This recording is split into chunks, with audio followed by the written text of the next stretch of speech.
Welcome to His Word Heals. Today we are going to look at scripture regarding Passover, the second Passover for those that were unclean or in a distant land for the first Passover, and how this second Passover could be very prophetic, and where it may appear in the prophetic timeline if it were to occur in our day. Though it is very tempting to be fearful at this time when we see the unprecedented in our lifetimes events taking place in our nation and around the world, now is not the time to fear, but to heed what Moses told the Israelites in the first Exodus, in Exodus 14:13 and 14. And Moses said to the people, "Do not be afraid, stand still and see the deliverance of Yahweh, which he does for you today. For the Egyptians whom you see today, you are never, never to see again. Yahweh does fight for you, and you keep silent." Perhaps the message of Isaiah 52 was written specifically for our time as well, and if not, it should at least certainly speak to us in a very real way. Yahweh shall lay bare his set-apart arm in the eyes of all the nations, and all the ends of the earth shall see the deliverance of our Elohim. Turn aside, come out from there, do not touch the unclean. Come out of her midst, be clean, you who bear the vessels of Yahweh. For you shall not come out in haste, nor go in flight. For Yahweh is going before you, and the Elohim of Israel is your rear guard. Wow, this is talking about the second and greatest Exodus. All the ends of the earth will see the deliverance of our Elohim when he redeems Jerusalem. But we best heed Isaiah's warning if we want to be part of this great Exodus. He says, "Come out from there," the same message that is in Revelation and Jeremiah 50 and 51, which I believe are both about this great Exodus from both Babylon and Egypt. Then he says, "Touch not the unclean. Be clean, you who bear the vessels of Yahweh."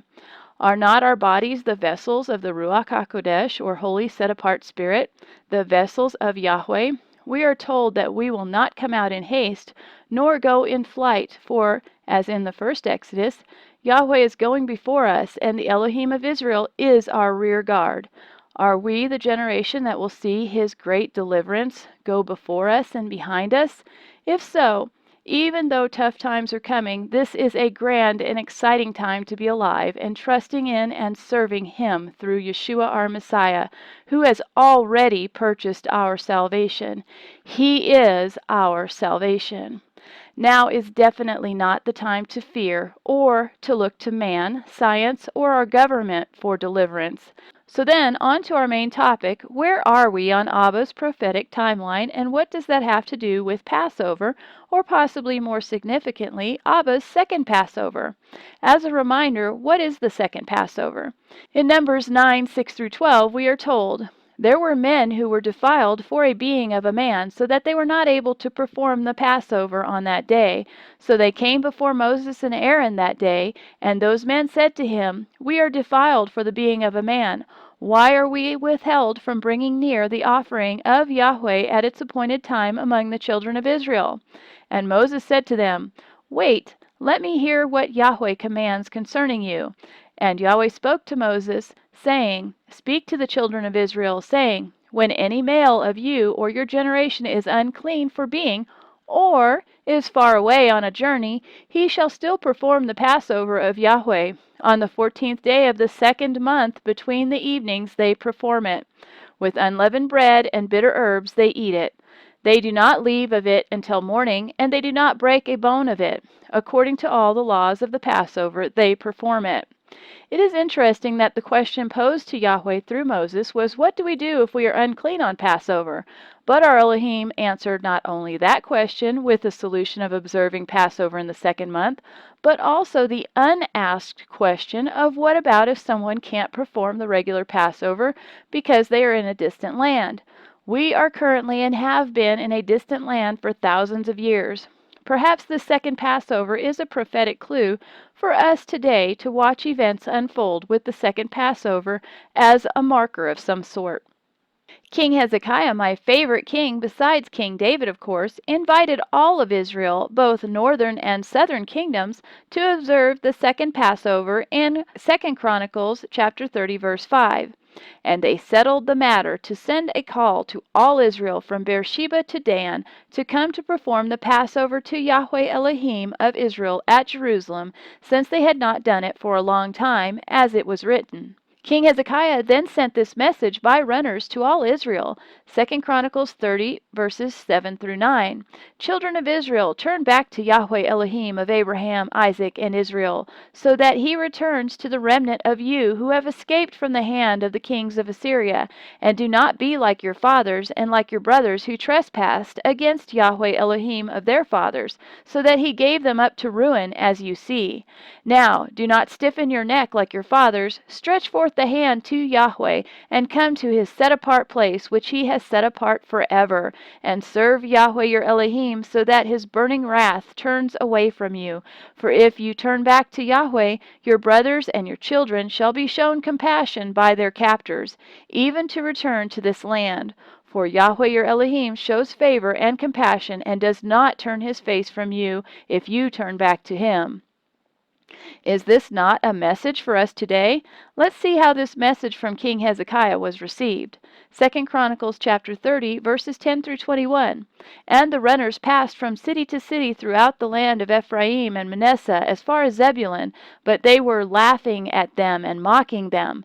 Some from Asher and Manasseh and Zebulun, however, humbled themselves and came to Jerusalem. Also the hand of Elohim was on Yehudah to give them one heart to do the command of the king and the rulers at the word of Yahweh. And many people, a very great assembly, gathered at Jerusalem to perform the festival of Matzah in the second new moon. And they rose up and removed the slaughter places that were in Jerusalem, and they removed all the incense slaughter place and threw them into the Wadi Kidron.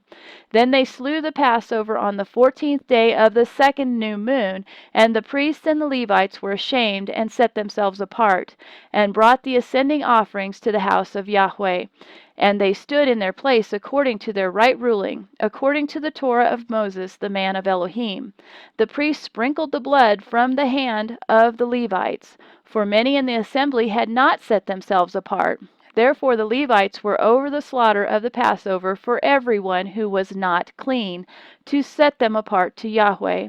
For many of the people, many from Ephraim and Manasseh, Issachar and Zebulun, had not been cleansed, yet they ate the Passover contrary to what was written. So then, not everyone was able to be biblically clean, even on this second Passover. Yet once the Passover blood was sprinkled by the priests, they were allowed to eat the Passover anyway. The sprinkling of the Passover blood by the priests and their willing, obedient, and repentant heart made it possible for them to eat the Passover contrary to what was written. What a picture of our Messiah's blood that was sprinkled for us! Going on then, Hezekiah prayed for them, saying, Yahweh, who is good, provide atonement for everyone who has prepared his heart to seek Elohim, Yahweh, Elohim of his fathers, though he is not cleansed according to the cleansing of the set-apart place. And Yahweh listened to Hezekiah and healed the people. And the children of Israel who were in Jerusalem performed the festival of Matzah 7 days with great joy. And the Levites and the priests praised Yahweh day by day with instruments of praise before Yahweh. And Hezekiah spoke to the heart of all the Levites, those having good understanding concerning Yahweh. So they ate during the appointed time 7 days, slaughterings of peace offerings, and making confession to Yahweh Elohim of their fathers. And all the assembly took counsel to perform another 7 days, and they performed it another 7 days with joy. So not only did they observe the second Passover, even in an unclean state, they were healed, and they joyfully observed an additional 7 days of unleavened bread, for a total celebration of 14 days. Prophetic? Perhaps. Let's keep that in mind. Now reading on in 2 Chronicles chapter 30. For Hezekiah king of Yehudah presented to the assembly 1,000 bulls and 7,000 sheep, and the rulers presented to the assembly 1,000 bulls and 10,000 sheep, and a great number of priests set themselves apart, And all the assembly of Yehudah rejoiced, and the priests and the Levites, and all who assembled, who had come from Israel, and the sojourners who came from the land of Israel, and those who dwelt in Yehudah. Not only did many of both houses of Israel participate, but so did the sojourners, or Goy, Hebrew Strong's word H1616, who sojourned or lived among the Israelites, those who wanted to be joined to Israel and Israel's Elohim. And there came to be great joy in Jerusalem, for since the days of Solomon, son of David, the king of Israel, the like of this had not been in Jerusalem. And the priests and the Levites rose and blessed the people, and their voice was heard, and their prayer came up to his set-apart dwelling place to heaven. Now that we have this background of who observed and why they observed the second Passover, let's look at what this all may have to do with us today. We are all in a distant land, and without the sprinkling of Yeshua's blood as our Passover lamb, we are also in an unclean state, unable to partake of the Passover, which is what is required for our deliverance from Egypt, and I believe from Babylon as well, both spiritually and physically. The physical being a very real picture of the spiritual. Many of us observe the first Passover as a rehearsal of things to come and a remembrance of events past. Perhaps there is a coming time for us to observe the second Passover as part of the second greater Exodus and his great and final deliverance of his people from their captives. And if you haven't seen our video called 7-Day and 7-Year Warnings in Scripture, you may want to go to our website at www.hiswordheals.com and go to the blog or videos page, and you can find that video there, and then you'll understand what I'm talking about here. But I believe there are 7-day and 7-year warnings. There's a pattern in Scripture that we see that I believe we would have a warning of some type of 7, and I believe it's 7 years prior to the start of the tribulation. What I'm referring to now would be explained more completely in that video. In this 7-year warning timeline, Passover 2020 to 2021 is the 7th year, or last year of warning or preparation possibly. The next or 8th blood moon is on Sivan 15/20/21, which historically marks the birth and death of Judah, the son of Jacob or Israel. Is this blood moon after the 7 years of warning possibly marking a reset or cleansing of the house of Judah in the land of Israel, an end to the unbelieving Jews and a rebirth of Jews whose eyes will be opened to who Yeshua really is? Is it possible they will be reborn through Yeshua Messiah and grafted back into their tree? According to our previous timeline, this 8th year after the first tetrad blood moon is also possibly when the 6th seal of Revelation is opened, which is when the 144,000 are sealed with the seal of Yahweh before the 7-year tribulation. Noah was sealed into the ark after a 7-day warning or heads up, and Joseph was given 7 years of plenty and warning prior to the famine over the entire land. Then after this 8th blood moon on Sivan 15, the day that Judah was born and died, the very next year on the second Passover in 2022, ER 15, there is another blood moon. Is this possibly when the remnant, or 144,000 of the 12 tribes marked by Yahweh at the 6th seal, which are still scattered throughout the nations in an unclean but cleansed by the Passover lamb state, will begin to be gathered back to Israel to proclaim his vengeance in Zion? As in King Hezekiah's time, will the Passover again be honored correctly and in Jerusalem, but for 14 days by the gathered and marked remnant? Have we been given a 7-year heads up, 7 years of plenty prior to the 7 years of judgment, wrath, famine to come, which may be the 7-year tribulation, just like Joseph was given 7 years of plenty before 7 years of famine? Did our 7 years start on the first blood moon of the tetrad of 2014-2015, and will it end after the Passover in 2021, followed by a blood moon on the date of the birth and death of Judah on Sivan 15/2021, which will also be the 8th blood moon? Was this 7 years also our 7 days of warning before the 144,000 are sealed, just as Noah received a 7-day warning before he, his family, and the animals that would be saved were sealed into the ark, just as the judgment of rain started? Is this 8th blood moon telling us that Yahweh's remnant are to be sealed with Yahweh's seal for the second greater exodus, which may begin on the next blood moon, which will occur in 2022 on the second Passover. Perhaps the blood moon marking the second Passover of 2022 is a sign that we, who are in a distant land, will begin to be gathered back to Zion in a greater exodus so that we can honor that second Passover of 2022 for 14 days together, just as they did in King Hezekiah's time. For those of you who have watched our 2 videos that came out over 2 years ago at this point regarding Psalms 90, 80 years if due to strength, and signs in the heavens, this is just another witness that we are possibly headed into the final stretch of this age before our Messiah and King returns. If, as we previously suggested, the 80-year generation since Israel again became a nation ends on Yom Kippur in 2028 with the end of the 7th year of tribulation and blowing of the final 7th trump of Revelation, then the first year of tribulation would begin on Yom Kippur in 2021.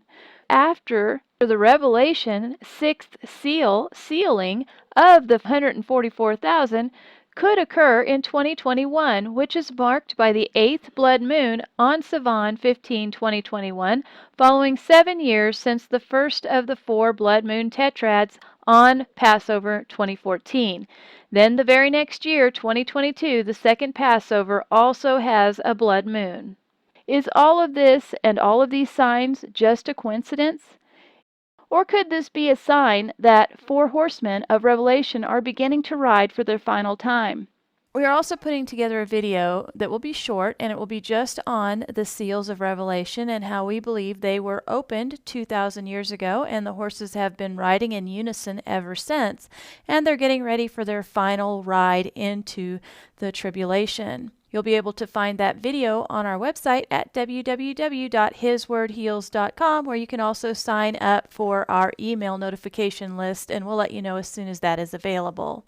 According to our 80-year timeline, 2021 is the year the winds of destruction are held back, the innumerable martyrs are seen in heaven wearing white robes, and the 144,000 of the 12 tribes of Israel are sealed by Yahweh for protection during the Great Tribulation.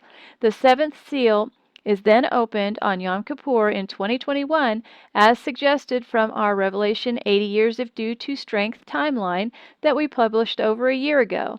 Then by 2022, perhaps many of the sealed remnant are gathered back to the land of Israel after a reset and then celebrate the second Passover marked by a blood moon in Zion, just as King Hezekiah invited all Israel to do as well. So let's recap everything we just looked at. In this program, we saw that those who are unclean or in a distant land on the first Passover are commanded to observe the second Passover in the second month.